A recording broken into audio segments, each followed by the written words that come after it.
Yesterday, Elon Musk's segment on Jay Leno's Garage finally aired, so we got a little bit of new information about the Cybertruck, but overall it was a little bit of a disappointment, mainly because they basically gave everything away in the previews beforehand. I mean, the entire segment, which they now have put up, is only 6 minutes and 20 seconds with Elon out of a 1-hour show. Again, we saw some pretty cool stuff, but we actually saw it like a day or two before in previews, and we actually saw more in the previews. We saw the ATV in the previews. That didn't end up in the show. It's like when a movie trailer gives the entire plot away, so there's nothing to see in the theaters. So I'll go into the details about everything we heard from that episode about all of Tesla's products, and then I'll get super detailed about everything we know about the Cybertruck based on Elon's tweets and all the information we've gotten over the past couple months. So they filmed at Tesla's design studio, and Elon showed up in the Tesla Semi, which is pretty cool to do. It is in a beautiful red color, and he drove it over, and Jay specifically commented on how it's silent compared to a normal Semi, which is incredibly loud. Elon talked about all the benefits of it, where the acceleration is going to be still great, even though it's carrying 80,000 pounds. It should go there in about 20 seconds, 0 to 60. And then he talked about how much cheaper it should be to operate. He said electricity is a lot cheaper than diesel, and for the average truck driver, that'll be a huge savings of about half compared to diesel. Now, they didn't talk about this, but that is contingent on truck drivers being able to fill up easily. So Tesla is going to have to build up a network of mega chargers at all these truck stops across the country if they want this Tesla Semi to do well. Next, he talked about the whole lineup of cars, and Jay mentioned that he has a Model S. He talked about the Model X and the Falcon Wing doors. He talked about the Model Y and basically called it the SUV version of the Model 3, which is pretty cool to see Elon actually acknowledging that. I mean, he's acknowledged how similar they are in the past, and I've always seen it as the bigger version of the Model 3, but he hadn't specifically said it in that way before. And then he gave some new details about the Roadster, which Jay had actually experienced previously and said it was the fastest accelerating car he's ever been in, which is very impressive for Jay Leno. But Elon talked about how it's going to be even faster. They're going to get rocket thrusters from SpaceX and put it on there, and Jay mentioned that there's no fuel in the car, so what are they going to do? Elon said that on the back of the car, for an upgrade, there's going to be a cold gas thruster, which uses ultra-high pressured compressed air to launch even faster. Elon specifically said it's totally James Bond. It's going to drop the license plate, have that thruster there so that you can launch super fast. Now, in the past, Tesla has listed their 0 to 60 claims, and that is the fastest that it goes. If you get a Model Y, for instance, it says 0 to 60 in 3.5 seconds, but that's only for the fastest performance model. But Elon specifically said that the 1.9 seconds that they're quoting for the Roadster is the base model. Now, of course, that base model is upwards of $200,000 and is already going to be one of the fastest production cars out there, but it's pretty crazy that they're planning on this being even faster. But they didn't stop there. Then they brought out the Cybertruck, which is what I'm going to focus on in today's video. They mentioned all the main features you'd expect, and Jay specifically commented on seeing it in person, how it is much different and very impressive to see, and they talked about the 6-foot truck bed and everything. And then Elon went ahead and demonstrated how strong the cover is on the back trunk by standing on it. He talked about how awesome it is because it is bulletproof to a handgun, and then they took it through the boring tunnel at the end of the episode, which was pretty impressive. I don't know how much of this was acting, but Elon acted like they hadn't done it before. They didn't even know if it would fit. But Jay drove it through the whole tunnel, which looked like a pretty fun experience. Now, some of the details Elon gave in this really showcased how long ago they filmed this. He said that they need to make it about 5% smaller overall. And I think a lot of people actually agree that it's really big, and seeing a smaller one would be pretty nice. I mean, if you look at the way Jay was driving on roads, he was over the line almost all the time. But since they filmed that, Elon had actually tweeted that they were going to be doing a 3% reduction in the overall size, with a 1.5% reduction in the interior. But then after all of that, Elon tweeted saying, quote, "Reviewed design with Franz last night, even 3% smaller is too small. Will be pretty much this size. We'll probably do a smaller, tight world truck at some point." So yeah, that gigantic truck, it's gonna be gigantic, and Elon's concern about it fitting in a garage is not really a concern anymore. But that does fall in line with most trucks out there. I mean, most people aren't really focused on fitting their truck inside a garage. But especially the Cybertruck, which is made of hard stainless steel and armor glass, it's not really like you need to protect it from weather. Real quick, if you're enjoying this video, make sure to subscribe to this channel because I'll be bringing out a lot more updates about the Cybertruck, Tesla, and tech in general. Thanks. This is a pretty accurate comparison of what a normal car is like in a garage compared to the Cybertruck. And you can see all these different renders and just how gigantic that thing is going to be. Like, it's not like if you have a small garage it won't fit. It's like if you have any garage, it's not going to fit. I guess unless you want to have a 3-car garage and just park sideways in it. But of course we're not going to know until it actually comes out and we see it in person and see just how it fits in certain situations. And now let's get into some more Cybertruck features that we've heard about. The first feature is that the Cybertruck is going to have an all-new air suspension from Tesla. It's not going to be the same as the S and the X. Regarding this, Elon tweeted saying, quote, "We're working on increasing dynamic air suspension travel for better off-roading. Needs to kick butt in Baja." Definitely very welcomed, especially for a truck that needs to be doing really well off-roading. The next feature we heard was someone asking about wading into some deep water in the Cybertruck. How is it going to hold up? Elon said, quote, "Yes, it will even float for a while." Now further regarding the strength of the Cybertruck and whether or not you need to park it in a garage, someone tweeted at Elon and asked, "Is Cybertruck impervious to hailstone damage?" To which Elon responded, "Pretty much." Now he did say pretty much, not 100% yes or anything, but it looks like it's probably pretty good, and I guess that's pretty obvious. It's going to have armor glass, which should be able to hold up against a steel ball in the future. Next, it seems like that heat pump that Tesla added in the Model Y is also going to be added to the Cybertruck, which makes a lot of sense. It's only on the Model Y right now just because it's their newest car and they haven't gone back and changed their other cars yet. But someone asked Elon, will Cybertruck get a heat pump like the Model Y? To which he responded, yeah, and whole lot more. Arg.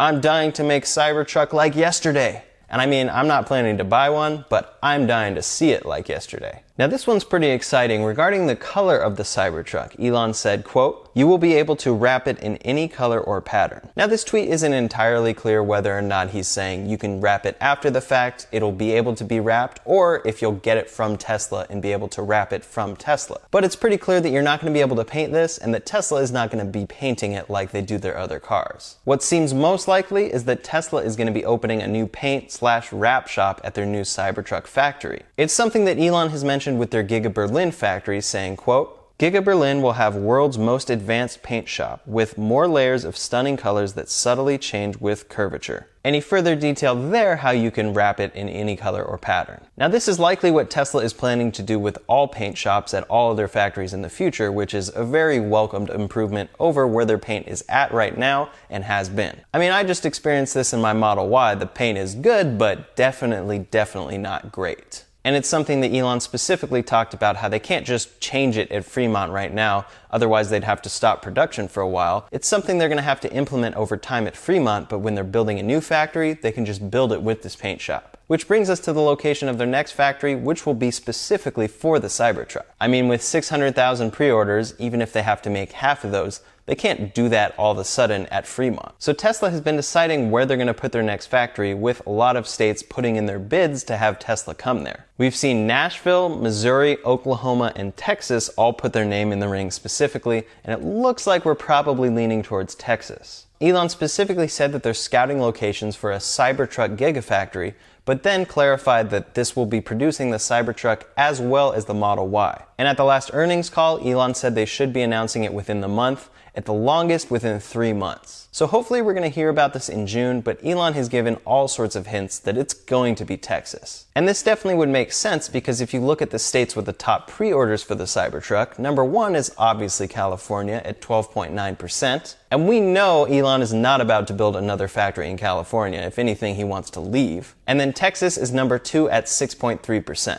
Now, it's important to point out that this data is based on a survey of a certain amount of people. It's not the definite data coming from Tesla, but it's a good representation of where the pre-orders are coming from. But again, I still think it's hilarious that there's so many Cybertruck orders in California because people are going to be really shocked when they see just how gigantic this thing is. And production should be starting in late 2021 according to Tesla, and that'll be for specifically the dual motor and the tri-motor versions, with 2022 giving us the single motor. Obviously, you've heard of the window brake incident. That's how most people heard about the Cybertruck and probably why it is so popular. Tesla accidentally broke the window that they were demonstrating wouldn't break at the announcement event for the Cybertruck. And Elon went on Joe Rogan's podcast and talked about this, talked about how shocked he was when it happened, but then said afterwards they figured out they probably should have done it in a different order. At the demonstration, they demonstrated the sledgehammer hitting the door, and then they demonstrated the glass, and what they think happened is it cracked the corner of the glass, which already ruins the integrity of the glass, and then they threw the ball at the window and it broke. And then what they should have done is flipped the truck around to demonstrate on the other side, because the integrity would still have held up there, but they did it on the same side on the rear window, so it broke again. But I mean, overall, it was positive for Tesla that this broke. There were so many articles saying that Tesla broke a window that they were demonstrating was unbreakable, and so many people that would normally have not cared or not seen the Cybertruck ended up seeing the Cybertruck. And regardless of whether you think it's the coolest thing ever or the ugliest thing ever,